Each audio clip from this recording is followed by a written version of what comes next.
as a Shankly boy from the 60s, and yeah, jumping up and down when Liverpool won the cup and the leagues, and Shankly's two great teams right through the 70s, and the first European Champions Trophy, 77. And Star Trek came out at the same time, and I remember that because it was seemed like everything was right in the universe, and the rebels, the Red Rebels, the true Red Rebels were in force. And I'm going to talk about the football team for proposed selection for the weekend, and then come on later to maybe almost as controversial is my opinion about the status of the world, the local and world society, the Game of Thrones and the Fubar coronation,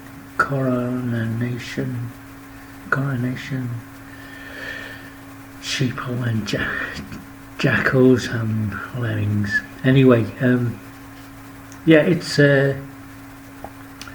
strange enough in the world today, but there's a sort of bad karma's hit Liverpool to go with the rest of it, and I've got my opinions, my feelings about that, and I think the way what's going on in the boardroom with the Sharks and that trying to take over football, and their evil made in hell partnership with the Manx is sending some negative vibes, in my opinion, around the club, and I always think these things that somehow come through, and the empty stadiums, and Jürgen in his press conferences getting touchy. I know we know the media's crap, we know they're shite, we know that their questions are stupid, but he seems to be unable to laugh them off anymore. He's biting everything, and that is not a good sign. So coming up to this weekend, and I did want Adrian to get a run out against the Midtjylland, is it Midtjylland team last night. Actually, I thought the away team, they give it a go, and in a way were unlucky to come away with nothing from the game. Bit heavy and physical, I thought, but they put an end, and but Fab got injured. Nothing to do with any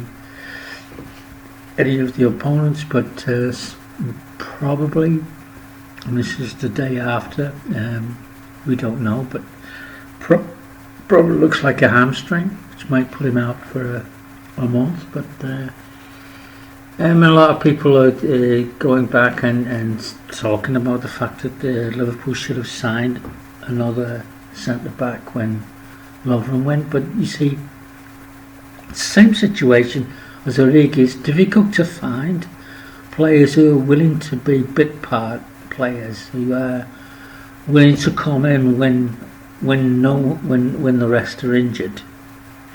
I don't know who you are listening to this, but how would you feel if the only time anyone wanted you is when no one else is around?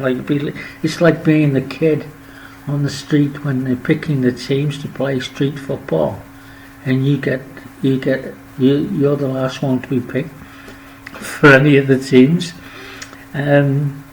That's what it's like, and Origi puts up with it, and I think you can't underestimate the value of that. And when some people like Frank Carlisle kept going on about the fact that Liverpool should have signed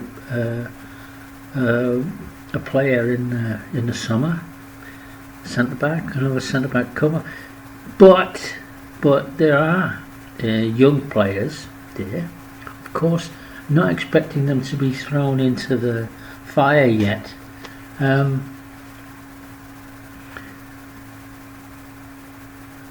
People talk about the kids, but there's Nathan Phillips, and I was a bit peeved that Jürgen said that he wasn't included because they were expecting to sell him off. Well, why would you sell off a centre back when you haven't got that much cover? I mean, okay, Joe and VVD will probably be always my first choice, but Joe's not had an injury-free career, and Matip has been in and out of the treatment room over the time he's been at Liverpool. So it doesn't make sense to me that they were actually thinking of selling off Nathan Phillips, Nathaniel Phillips, Nat Phillips. Nat Phillips, he had a season at Stuttgart, so he's had some competitive football experience. It's not the same level, of course, and I will remind also fans about that when they talk about players coming from the Bundesliga into the Premier League. And look what's happened to Naby. It's a big jump. It's a big jump. Even Thiago got caught. I mean, when people were talking about his fantastic performance recently, last time out against Everton, actually he got caught on the ball 3 or 4 times. Admitted they were pulled up for fouls, but you can't. In Bundesliga, you can dwell on the ball a bit. You get a bit of space to give you a bit of room. No, in the Premier League, you got someone up your ass straight away. It's a different game. So the key issue is selection. Of course, Alisson Becker, AB as I call him. AB automatically in goal. Then it's got to be Joe and. Now this is the question, and. A lot of people talking about Hendo going back there, but I think with Fabinho out, they're going to need Hendo in front of the defence. I think his best role and most effective role is in front of defence rather than having as a centre back. It's a centre back again. I would make that point, not centre half.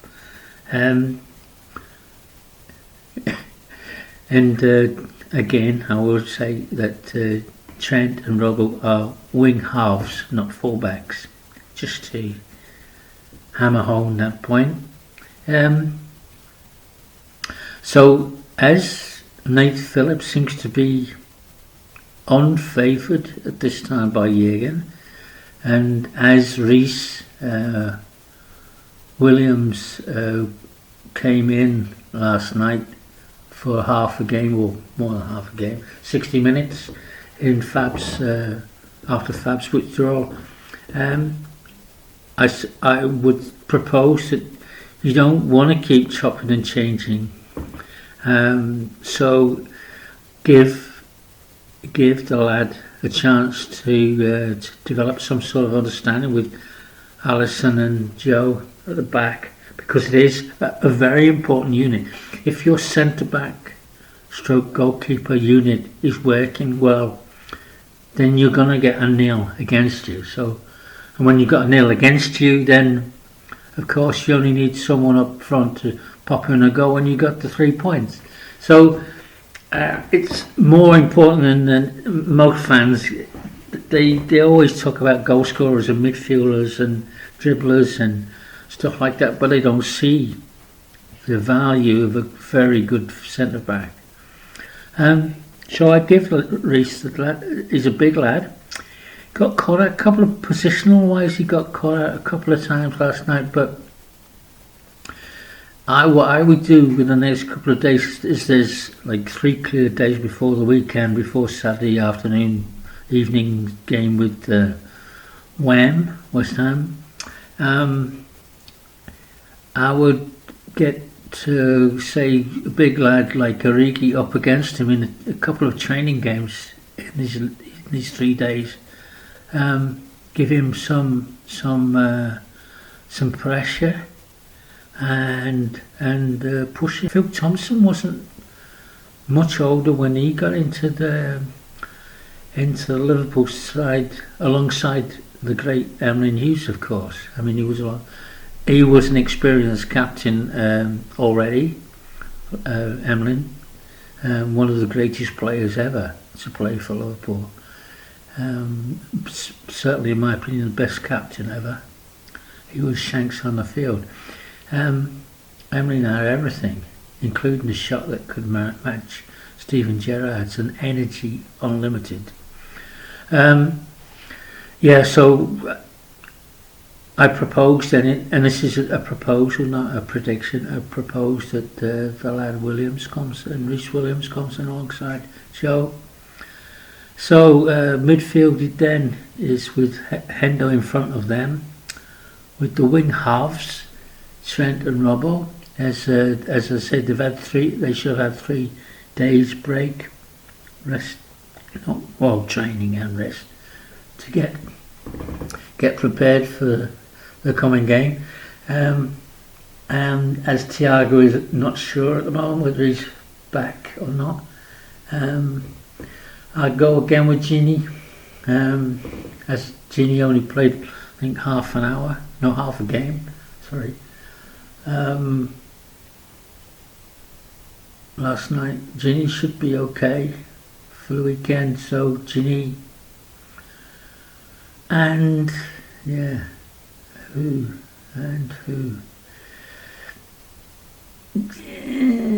I'm gonna go Curtis. Give Curtis a chance. I think we've got another month fair